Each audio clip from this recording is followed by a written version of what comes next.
नाभिकीय ऊर्जा में हमने इससे पहले पढ़ा नाभिकीय विखंडन। नाभिकीय विखंडन में सिंपल सी बात पड़ी, जब एक भारी नाभिक दो या दो से अधिक हल्के नाभिकों में टूट जाता है तो इस क्रिया को नाभिकीय विखंडन कहते थे। जब नाभिकीय विखंडन हमने पढ़ा तो उसमें यह भी जाना यह श्रृंखला विक्रिया है। श्रृंखला विक्रिया भी दो प्रकार की थी, एक अनियंत्रित श्रृंखला विक्रिया, एक नियंत्रित। अनियंत्रित श्रृंखला विक्रिया का उदाहरण जाना और नियंत्रित श्रृंखला विक्रिया का उदाहरण जाना। अनियंत्रित श्रृंखला विक्रिया का उदाहरण परमाणु बम यानी नाभिकीय बम था और नियंत्रित श्रृंखला विक्रिया का उदाहरण नाभिकीय भट्टी थी।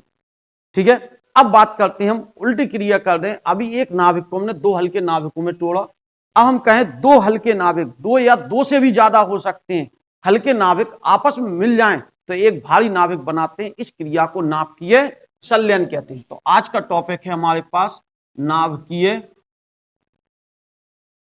संलयन, न्यूक्लियर फिजन। नाभिकीय संलयन, नाभिकीय संलयन क्या होगा? दो या दो से अधिक हल्के नाभिक, दो या दो से अधिक हल्के नाभिक जब मिलकर एक भारी नाभिक बनाते हैं तो इस क्रिया को नाभिकीय संलयन कहते हैं। नाभिकीय संलयन की क्रिया साधारण ताप व दाब पर नहीं होती है। क्यों नहीं होती इसको समझें। एक नाभिक जो है, दूसरा नाभिक जो है, यह प्लस का होगा, यह नाभिक भी क्या होगा? प्लस का होगा।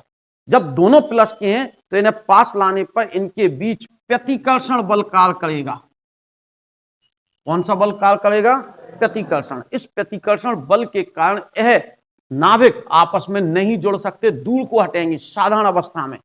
लेकिन अगर इनके ताप बहुत ज्यादा कर दें, दाब बहुत ज्यादा कर दें, जबरदस्ती दबा दें इन्हें हम, यानी हमें ताप उच्च कर दें, ताप ज्यादा करने से इनका वेग बढ़ जाएगा। जब वेग बढ़ जाएगा तो तीव्र वेग से गति करेंगे, वेग अधिक हो जाएगा टेम्परेचर T बढ़ाने पर। ऐसे ही दूसरे नाभिक का भी वेग क्या कर दें हम? अधिक कर दें। दोनों एक दूसरे की ओर अधिक वेग से आए, एक साथ साथ हम इस पर उच्च दाब लगा दें और तेजी से क्या कर दें? दबा दें। तो ये नाभिक मजबूरी बस मीन्स अभी तो प्रतिकर्षण बल लग रहा था जिससे कहां को हट रहे थे? साधारण दाब पर दूर की ओर, लेकिन हमने उच्च ताप कर दिया, उच्च दाब कर दिया। कौन कौन सा? उच्च ताप और उच्च दाब कर दिया। तो ऐसी स्थिति में यह अधिक वेग प्राप्त कर लेंगे और पास पास आ जाएंगे एक दूसरे की ओर। यह नाभिक एक दूसरे में मिल जाएंगे और एक भारी नाभिक क्या कर देंगे? बना देंगे। इसी क्रिया को हम नाभिकीय संलयन कहेंगे। यानी नाभिकीय संलयन साधारण ताप व दाब पर नहीं की जा सकती। नाभिकीय संलयन को करने के लिए हमें उच्च ताप और उच्च दाब चाहिए।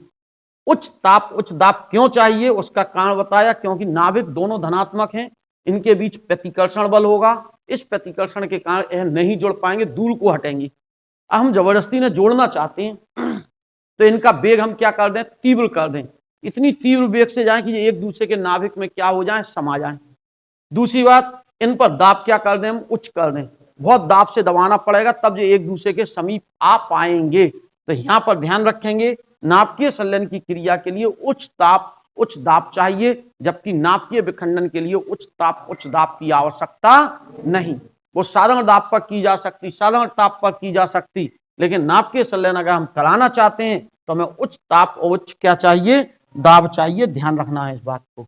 तो नाभिकीय संलयन क्या बताया? जब दो या दो से अधिक हल्के नाभिक एक दूसरे से मिलकर एक भारी नाभिक बनाते हैं तो इस क्रिया को हम क्या कहते हैं? नाभिकीय संलयन कहते हैं। अब नाभिकीय संलयन का हम उदाहरण जाने। 1H1 proton 1H1 plus 1H1 plus 1H1। हमारे पास कितने प्रोटॉन लिए? हमने 4 प्रोटॉन ले लिए। इन चारों प्रोटॉनों को हमने क्या किया? एक दूसरे के समीप लाए। जब ये समीप लाए तो 2He4 बना। 4 हल्के नाभिक मिलकर एक भारी नाभिक बना रहे हैं। 4 हल्के नाभिक मिलकर एक भारी नाभिक बना रहे हैं। 2 प्लस 1 बीटा 0, 2 बीटा कण बना रहा है, प्लस 2 न्यूट्रिनो बना रहा है।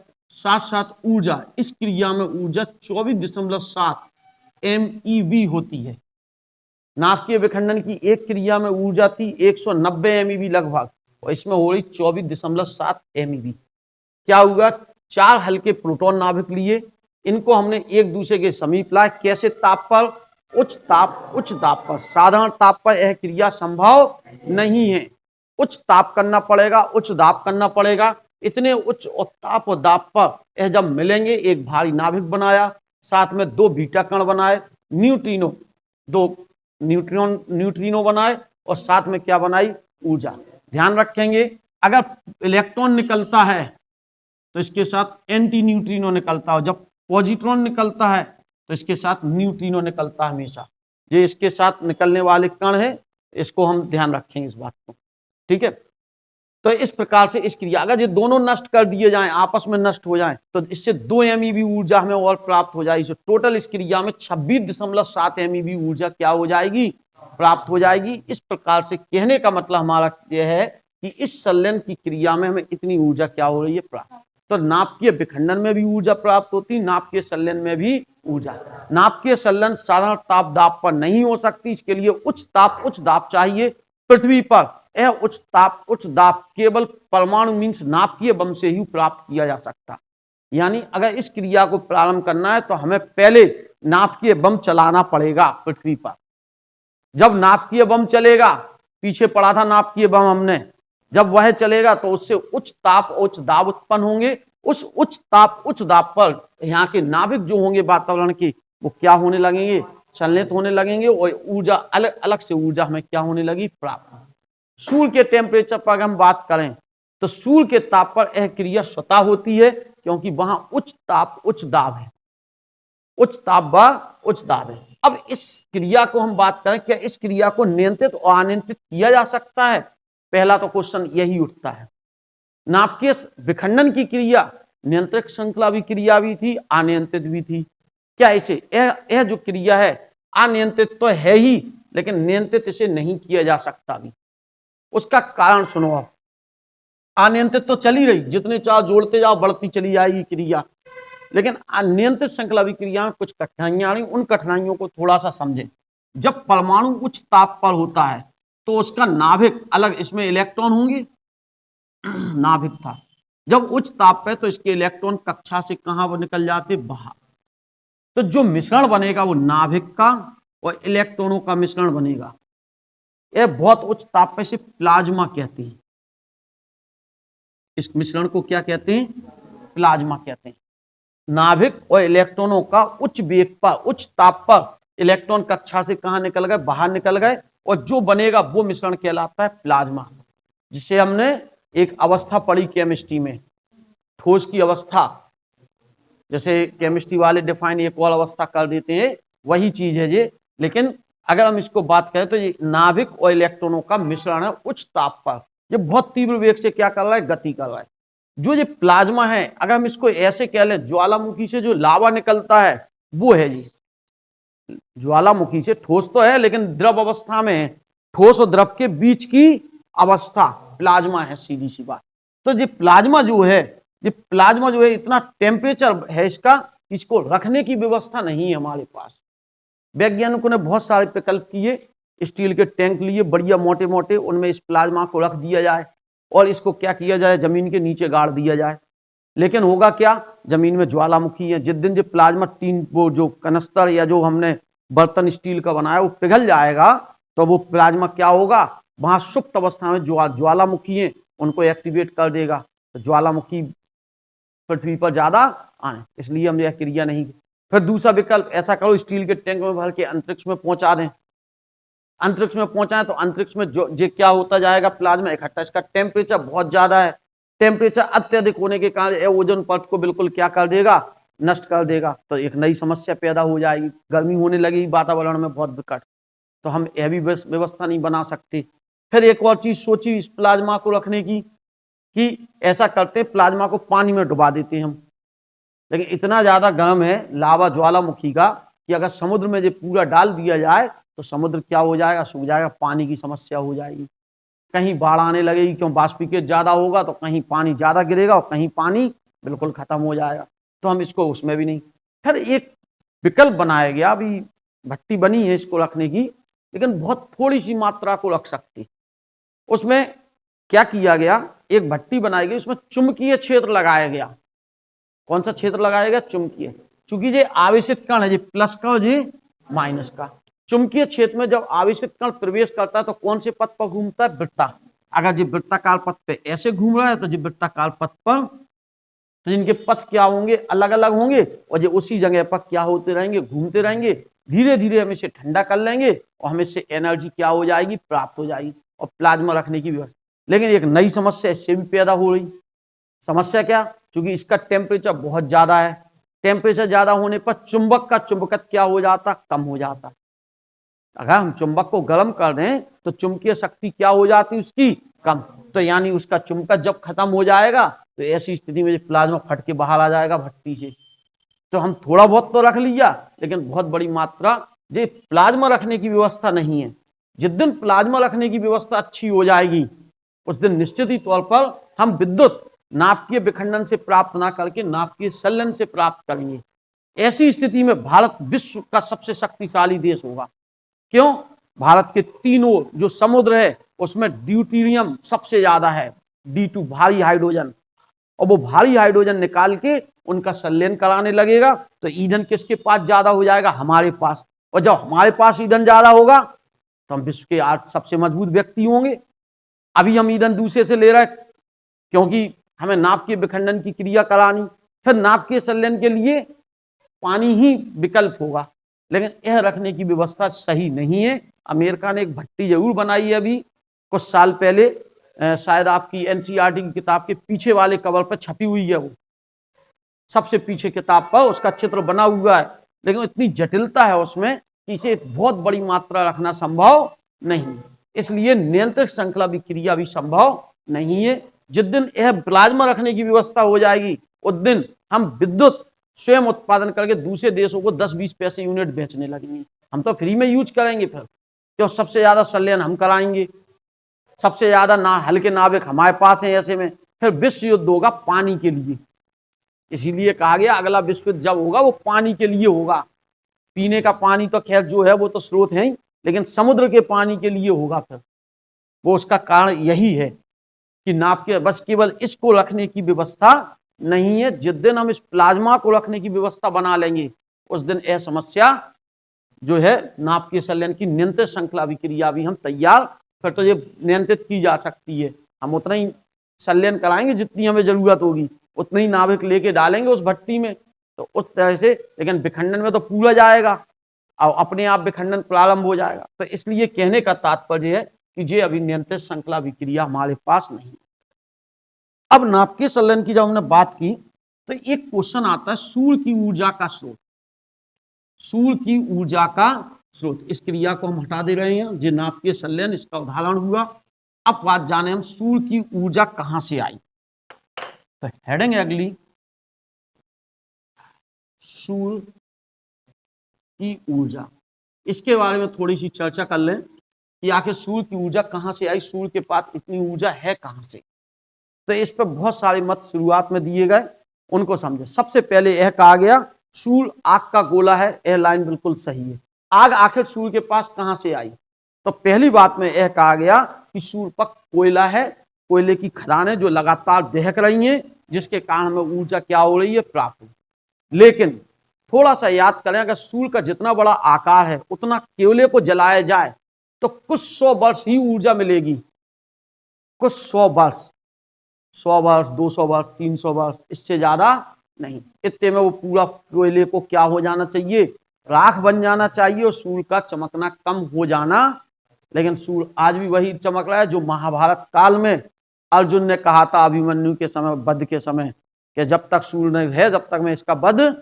इसका मतलब महाभारत काल में सूर्य था, 5000 वर्ष पहले भी सूर्य था और आज भी सूर्य है। तो कोयला तो नहीं हो सकता, जलने वाला कोयला। फिर क्या है, तो फिर यह कहा गया सूर्य पर नाभिकीय विखंडन की क्रिया हो रही, या कोयले से ज्यादा ऊर्जा नाभिकीय विखंडन की क्रिया है। तो जब नाभिकीय विखंडन की क्रिया है तो सूर्य पर क्या होना चाहिए, भारी नाभिक होना चाहिए। भारी नाभिक माने यूरेनियम होना चाहिए, थोरियम होना चाहिए, प्लूटोनियम होना चाहिए, ये तत्व होने चाहिए। अगर ये तत्व हैं तो नाभिकीय विखंडन की क्रिया होगी। लेकिन सूर्य की जब फ्रॉनहोफर रेखाएं देखी गई तो इसमें कोई भी यूरेनियम की रेखा नहीं मिली, काली, हमें ना प्लूटोनियम की मिली। तो इसका मतलब सूर्य पर ना तो यूरेनियम है ना प्लूटोनियम है, नाभिकीय विखंडन की क्रिया नहीं हो रही। दूसरी बात, अगर नाभिकीय विखंडन होती तो सूर्य से रेडियो एक्टिव किरणें निकलती, हम सूर्य के प्रकाश से सूर्य स्नान का तो प्रयोग करते हैं कि विटामिन डी लेने का काम तो करते हैं, फिर उससे हम उसकी रोशनी भी नहीं लेते, क्यों? उसमें कौन सी किरणें आती? Radio active. फिर पूरा विश्व विकलांगता की दर उससे गुजर रहा होता, यानी सूर्य पर नाभिकीय विखंडन नहीं हो रहा है। फिर आखिर सूर्य पर क्या हो रहा है? तो जब सूर्य के बारे में जाना गया तो यह कहा गया सूर्य पर नाभिकीय संलयन की क्रिया हो रही है।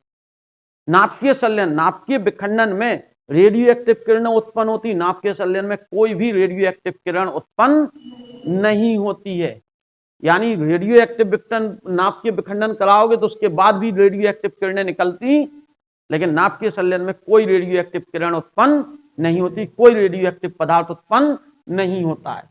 तो यानी वहां पर जो हो रहा है वो नाभिकीय संलयन की क्रिया है, और नाभिकीय संलयन के लिए हल्के नाभिक चाहिए, और हल्के नाभिकों में सूर्य पर सबसे ज्यादा प्रोटॉन मीन्स हाइड्रोजन है, सबसे ज्यादा हाइड्रोजन। जब फ्रॉनहोफर रेखाएं देखी गई, फ्रॉनहोफर रेखाएं चूंकि काली रेखाएं जो अपशोषण स्पेक्ट्रम में आई तो वो किसकी थी? हाइड्रोजन की थी। जब हाइड्रोजन की थी तो इसका मतलब है वहां सबसे ज्यादा हाइड्रोजन और लिथियम है, हल्के नाभिक, हाइड्रोजन और लिथियम। तो हम बात करते हैं सूर्य की ऊर्जा का स्रोत, तो सूर्य की ऊर्जा का स्रोत हल्के नाभिकों का संलयन है। क्या है? हल्के नाभिकों का संलयन है, हल्के नाभिकों का संलयन है। जब हल्के नाभिक मिलते हैं तो उस क्रिया में हमें क्या होती है? ऊर्जा प्राप्त होती है। तो ये ऊर्जा प्राप्त हो रही है सूर्य की ऊर्जा का स्रोत। अब नाभिकीय हल्के नाभिकों का संलयन, हल्के नाभिकों का संलयन हुआ तो वहां पे क्या है? टेम्परेचर उच्च है, बहुत ज्यादा है, ताप बहुत ज्यादा है, दाब बहुत ज्यादा है, तो वहां पर हल्के नाभिक जो हैं नाभिक अवस्था में रहते हैं, उच्च वेग से गति करते हैं। जब ये नाभिक एक दूसरे से टकराते हैं तो जुड़ के भारी नाभिक बनाते हैं, और यह क्रिया लगातार क्या होती है? चलती रहती है, हमें ऊर्जा क्या होती है? लगातार प्राप्त होती है। अब आप कह रहे होगे ये हल्के नाभिक मिल मिल के भारी नाभिक बन रहे, तो एक ऐसा समय आएगा कि पूरे नाभिक क्या हो जाएंगे? भारी हो जाएंगे, फिर नाभिकीय संलयन की क्रिया नहीं होगी। लेकिन ऐसा नहीं है, इस पे भी दो मत दिए गए, एक कार्बन साइकिल दी गई,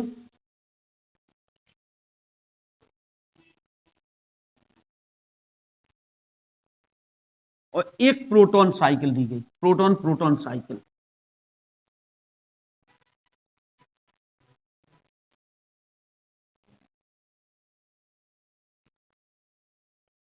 दो साइकिल मीन्स दो चक्र, साइकिल से मतलब ये नहीं कि वो चलाने वाली साइकिल, यहाँ साइकिल से मतलब दो चक्रों के बारे में बताया गया। एक तो कार्बन साइकिल चक्र के बारे में, दूसरा प्रोटॉन प्रोटॉन चक्र के बारे में बात की गई। या तो इस विधि से सूर्य पर क्रियाएं चलती संलयन की, या इस विधि से सूर्य पर संलयन की क्रियाएं चलती। पहले इसमें बात करें, इसमें कार्बन उत्प्रेरक की भांति काम करेगा। कार्बन क्या करेगा? उत्प्रेरक। सूर्य पर हल्के नाभिक जैसे हाइड्रोजन, हीलियम जैसे जो तत्व हैं वो लगभग 90% है। शेष 10% भाग कार्बन, ऑक्सीजन, नाइट्रोजन आदि है। तो इसका मतलब है सबसे ज्यादा कौन से तत्व हैं? हल्के नाभिक। अब हल्के नाभिकों का हमें क्या कराना है? संलयन कराना है। तो संलयन के लिए कितनी विधियां हैं हमारे पास? दो, या तो यह वाला संलयन होता है या ये वाला होता है। अगर इसकी बात करें तो इसमें क्या है? 1H1 कार्बन जो था उत्प्रेरक की भांति काम करता है। किसकी भांति काम करता है? उत्प्रेरक। ये इससे संलयित होता है 7N13, 7N13 प्लस क्या बनाता है? ऊर्जा बनाता है। 13 हो गए ऊपर, नीचे भी 7N13, 6C12 नहीं आता, 6C13 plus 1 beta 0 plus neutrino बनाता है। यह जो बनेगा ये फिर एक 1H1 से क्रिया करेगा। अभी पूरी क्रिया लिख दें, फिर उसके बाद 7N14 बनेगा प्लस ऊर्जा बनेगी, और यह 1H1 से फिर क्रिया करेगा। कितने हो गए? 8O15 प्लस 7 1 8 ऊर्जा। 8O15 अस्थायी है, क्यों? 16 होना चाहिए, यहाँ 16 से कम है तो अस्थायी। 8O15 टूटेगा 16 प्लस 1 बीटा 0 तो बन नहीं है, नीचे घटाओ 1 तो 7N15 प्लस न्यूट्रिनो, ये 1H1 से क्रिया करेगा 7N15, तो ये बनाएगा 6C12 प्लस 2He4 प्लस ऊर्जा। यह क्रियाएं चलेंगी, इतनी क्रियाएं चली। 1H1 ने 6C12 को लिया, कार्बन के साथ जुड़ा, क्योंकि इतना उच्च ताप था कि इनके नाभिकों के वेग क्या थे, बहुत ज्यादा, दाब बहुत ज्यादा था, तो ये एक दूसरे के नजदीक आ गए, जुड़ के बना दिया 7N13। यह अस्थायी है, क्यों 14 होना चाहिए नाइट्रोजन का, और ये आ गया ऊपर परमाणु भार 13, तो ये टूटेगा तुरंत। 6C13 प्लस 1 एक बीटा निकाल देगा साथ में। जब भी यह निकलता है पॉजिट्रॉन, साथ में न्यूट्रिनो शब्द कण जरूर निकलेगा।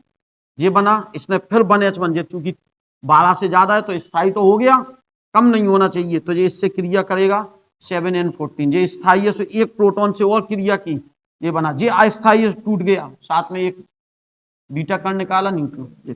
अगर हम इन सबको जोड़ दें, इन क्रियाओं को क्या करने पर, जोड़ने पर, जोड़ें, देखो ये चीज जो है ये कट जाएगी इससे, ये वाली इससे, ये कट गई इससे, ये कट जाएगा, ये कट जाएगा और ये कट जाएगा। यहाँ क्या बचा, 1H1 plus 1H1 plus 1H1 plus 1H1। इस तरफ क्या बचा, 2He4। पहले बड़ी बड़ी चीजें लिख लो, एक जे बचा, एक जे बचा, plus 2 plus 1 beta 0 plus 2 neutrino plus ऊर्जा। यह ऊर्जा 24.7 M।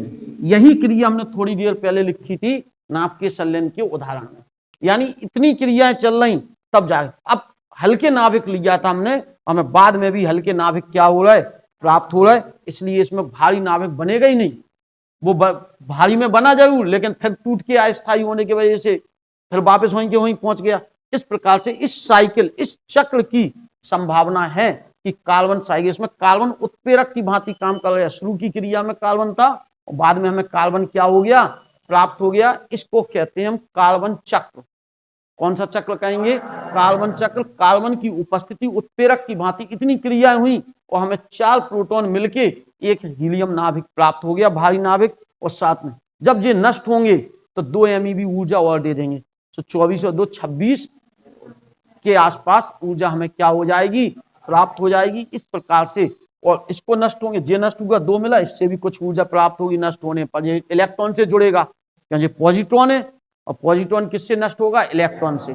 तो 1.02 MeV ऊर्जा मिलेगी। और तो इस प्रकार से हमें ये 27.4 MeV ऊर्जा एक क्रिया में क्या हो रही। अब ये संख्या लाखों की संख्या में चल रही वहां। ये तो हमने 4 प्रोटॉन की बात की केवल, हमने कहा 90% प्रोटॉन है उसके आकार में, 90% हल्के नाभिक हैं, तो वहां पर इनकी संख्या करोड़ों है प्रोटॉनों की। तो ये करोड़ों एक साथ जुड़ते हैं फिर टूटते हैं। तो इस तरह से हमें वहां बहुत ज्यादा ऊर्जा क्या होती है, प्राप्त। आज की तारीख में मींस अब इस साइकिल की तुलना में इस साइकिल की ज्यादा वो मानने लगे कि यह साइकिल कम होती, क्योंकि 10% कार्बन है, 10% में नाइट्रोजन है, ऑक्सीजन है सब, तो इनकी मात्रा कम है, तो उत्प्रेरक कम है हमारे पास वहां। तो इसकी तुलना में दूसरी साइकिल प्रोटॉन प्रोटॉन साइकिल को ज्यादा। प्रोटॉन प्रोटॉन साइकिल में क्या होता, 1H1 प्लस 1H1 मिले, और जो मिलके बनाएंगे 1H2 plus 1 beta 0 plus neutrino. 2 हल्के नाभिक मिले, एक भारी नाभिक बनाया, नाभ के संलयन की क्रिया। फिर इसके बाद 1H2 plus 1H1 give 2He3। 1H1 जो एक 1H1 ले लिया, यहां पे जो बना वो ले लिया, और इसके बाद यह क्रिया 2He3 प्लस 2He3। अब 2 कहां से आ गए, 2 बार यह चली होगी, 2 बार यह क्रिया चलेगी। ये क्रिया कितनी बार चलेगी, तो एक बार तो ये चल गई, एक बार और चलेगी।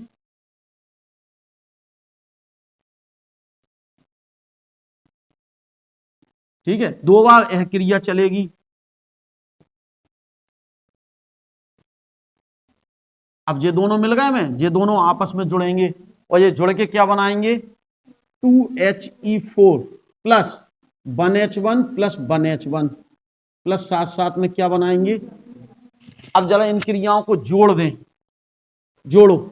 देखो 1 2 3 4 5 6, 6 में से 2 चले गए तो इधर कितने बचे, 4।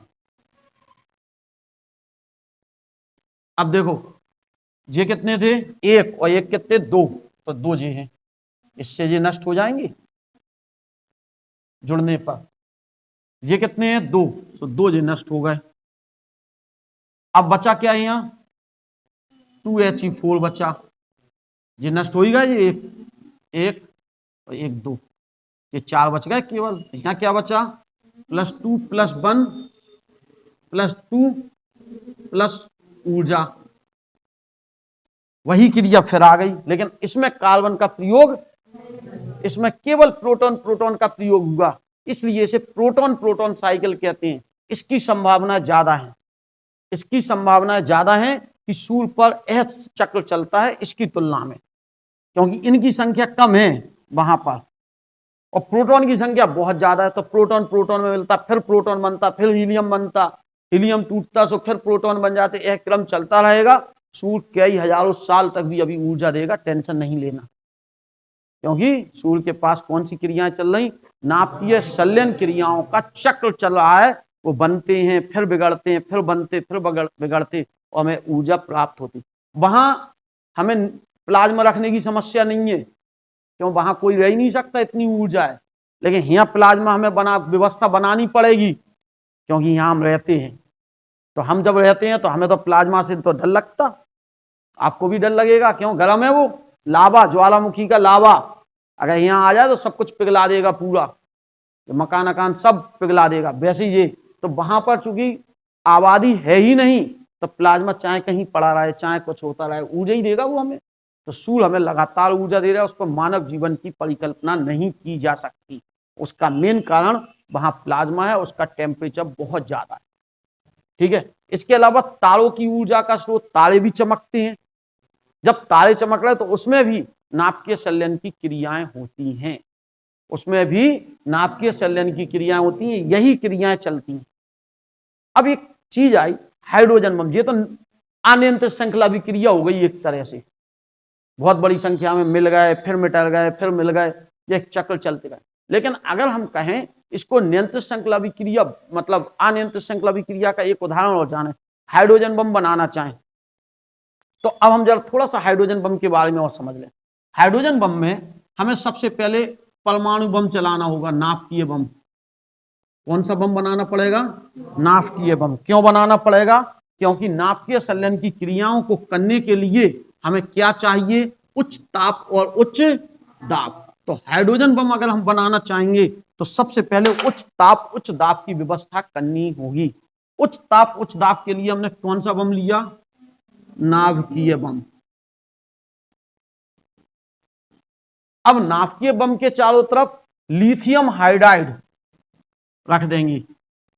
कौन सा, लिथियम, हल्के नाविक जो समुद्र से मिलते, लिथियम हाइड्राइड माने भारी हाइड्रोजन है इसमें, LID भी लिख सकते इसे हम चाहे तो, LID, लिथियम हाइड्राइड। अब ये छोटा हाइड्रोजन बम और बड़ा करना और रख दो, और बड़ा हाइड्रोजन बम बनाना और लिथियम हाइड्राइड लाके रख दो, यानी इसकी कोई लिमिट नहीं है, जितना रखना चाहे उतना रख सकते। तो इसमें हम क्या करें, लिथियम हाइड्राइड बढ़ाते जाएं। परमाणु बम में क्रांतिक द्रव्यमान से ज्यादा हम द्रव्यमान नहीं रख सकते थे, उससे ज्यादा आकार रखोगे अपने आप विखंडन होना प्रारंभ हो जाएगा। लेकिन इसमें तो हमने एक बम बना लिया, उसके चारों तरफ लिथियम हाइड्राइड कितना ही ला के रख दे, जब तक क्रिया नहीं होगी लिथियम हाइड्राइड में, जब तक उच्च ताप उच्च दाब, उच्च ताप उच्च दाब कैसे प्राप्त होगा हमें, नाभिकीय बम से। अब नाभिकीय बम हम चला ही नहीं गए, रखा है वो, तो जब किसी से लड़ाई होगी तब चलाएंगे। तो यहाँ पे हमने लिथियम हाइड्राइड, और बड़ा हाइड्रोजन बम बनाना और रख दो, छोटा बना, इसकी कोई मतलब, जितना बड़ा हाइड्रोजन बम बनाना उतनी शक्ति बना सकती। यानी ये परमाणु बम से मीन्स नाभिकीय बम से भी क्या है, शक्तिशाली, खतरनाक। और इसके चारों लास्ट में यूरेनियम की एक परत लगा दो, यूरेनियम की क्या लगा दी, परत, यूरेनियम लगा दिया जी सब चारों तरफ से, यूरेनियम रख दिया इसके। क्यों? यहां से विखंडन होगा, यहां से विखंडन कराएं, जब इतना विखंडन होगा तो बीच में टेम्परेचर उच्च हो जाएगा और जो इसके जो लिथियम हाइड्राइड के नाभिक हैं वो उच्च वेग प्राप्त कर लेंगे, वो आपस में एक दूसरे की तरफ जाएंगे। यहां से विस्फोट कराएं, यहां से विस्फोट, तो ऐसे में ये वाले कण इधर को जाएंगे और एक दूसरे की ओर उच्च ताप पर जब ये गति करेंगे तो क्या होगा, इनका ये संलयन होंगे, और जब ये संलयन होंगे तो इनका फिर से संलयन से ऊर्जा प्राप्त, यानी इससे तो ऊर्जा प्राप्त हुई, साथ साथ हमें संलयन से भी ऊर्जा एक साथ क्या हो गई, प्राप्त होना चालू। और यह बम एक प्रचंड रूप क्या कर लेगा, यानी नाभ के बम से भी बड़ा शक्तिशाली है और इसमें कोई लिमिट नहीं है, जितनी रखने चाहो उतने बढ़ाते।